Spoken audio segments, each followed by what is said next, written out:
Hello everyone and welcome back to C-Town Garage. On today's episode I'm going to be talking about the Proform 66993 Chrysler Conversion Distributor Kit for the 361, 383, and 400 Big Block Chrysler Engines. This kit includes a complete distributor, your ignition module, a harness for the ignition module, and a ballast resistor. With that being said, I'm going to show you what you would need to do in order to install this kit to convert from points to the electronic ignition. First things first, you need to make sure that your engine is on top dead center. In doing so, the easiest way to do this is pull your number one spark plug and put your finger in there and have somebody bump the key. Like I said, bump. You are not trying to start the engine. Just a simple bump, bump, bump, until the individual that you have or yourself that is holding their finger against the spark plug hole, and like I said, hold it tight, because when it reaches the compression stroke, your finger is going to blow off. You're going to hear and your finger's going to shoot off. It's not going to be enough to hold back that pressure. So now, once your finger pops off, stop having your person bump it or whatever. Then you're going to come over here, down where your harmonic balancer is. So down there, try and get you a better angle. You're going to take an 1.25 inch socket with a ratchet, and you're either going to roll the engine counterclockwise or clockwise, because you need to line up. Come down here a little bit better, maybe. A slightly better angle if I can. Okay, so it's hard to see, but I have my timing cover marked on 0. And basically what you need to do, there's a little circle in there. You need to get your harmonic balancer, the 0 mark on your harmonic balancer, to be lined up with that hole/line for your 0 mark on your timing cover. What that does is that basically zeroes everything out and puts everything at true top dead center. Now that you're there, remember to put your spark plug back in and your wire, or else you'll have issues later. And you're going to pop the cover, your distributor cap, not your cover, off, and you are going to mark where your rotor is pointing. In most cases, the mushroom end of your rotor, so I have my old distributor here, your mushroom end of your distributor should be pointing at the number one cylinder. Like I said, the mushroom end, not the electrode end. So essentially, when you're looking at this down inside the engine, it should be something like that. Something close to that. And then you're going to mark where everything seems to land. Once you have that done, you can loosen your hold down for your distributor and pull your distributor out. You then can pop your new distributor in. Side note, if you drop your new distributor in and your rotor button is not pointing, mushroom end, pointing at the number one cylinder, so it needs to be pointing that direction, there's a simple way to fix that. Being's Chrysler uses a spade end for their distributor. You're either dead on or you're 180 out. Now, if you lined everything up with your marks and everything, you should be dead on, except for the fact if it's turned, the rotor button is turned the wrong orientation. Every manufacturer of distributors is different, so maybe they didn't get the shaft lined up perfectly with the rotor or whatever that may be. The way you fix that is you pull your distributor back out, and Chrysler's use an intermediate shaft.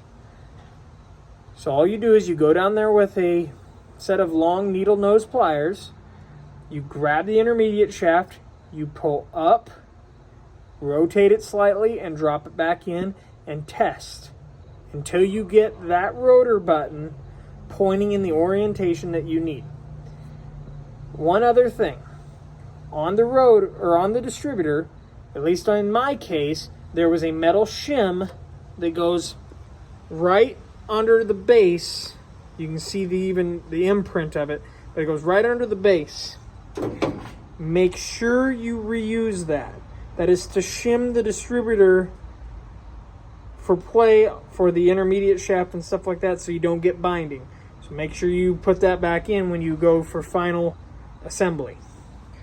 Once you're set and everything, simply just tighten your hold down. You can either tighten it all the way so you don't accidentally bump it and move it or whatever, or you can tighten it down just enough to where you can still move the body of the distributor. Another thing you can do is, I know that my vacuum advance was pointing towards my upper rad hose, so I just made sure that I was pointing in that general way. That way it gets you right in the ballpark of advance and retard to get your engine to start on the first shot. Once you have the distributor situation situated, then you can move to your ignition module. Now with the ignition module, it does have to be grounded to the body, same as your voltage regulator and stuff like that. Pick a good place for that because you want it to be away from heat. So don't be mounting it way down there where the exhaust manifolds are and it can melt and do all that stuff. Not good. This is the general location of where Chrysler put these in the chargers anyway, that would run the electronic ignition. So I just roughly put it in that spot and called it a day.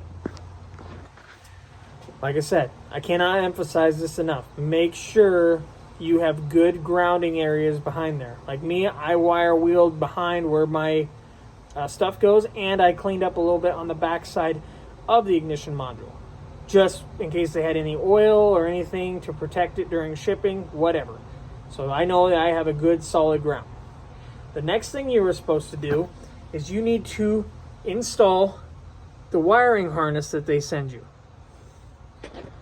That wiring harness needs to be put into the ignition module and then run your wires where they need to go, because they send you extra length for your wires and stuff for different placements in case you want to put it like over there or over there, you know, wherever. In my case, this worked out. So you're going to have a solid harness that splits off into two. The one that splits off, well, one of the ones that splits off is going to have what looks like a, kind of like a tannish pink color wire and a gray with black tracer wire, I do believe, are the color codes.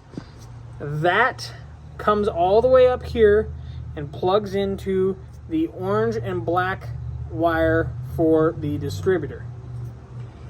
The other side of the Y that comes out of here is going to have three wires coming out of it.